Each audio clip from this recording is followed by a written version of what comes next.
తల్లి గర్భము నుండి ధనము తేడెవ్వడు, వెళ్ళిపోయిన నాడు వెంటరాదు.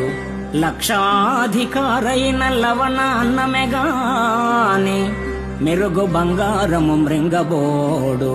విత్తమార్జన చేసి విర్రవీగుటె కాని, కూడబెట్టిన సొమ్ము కుడువబోడు. పొందుగా మరుగైన భూమి లోపల పెట్టి, దాన ధర్మము లేక దాచి దాచి, తుదకు దొంగలకిత్తురో దొరలకవునో. తేనె జుంటి గలియవా తెరువరులకు, భూషణ వికాస శ్రీధర్మపుర నివాస. దుష్ట సంహార నరసింహ దురిత దూర. ఆ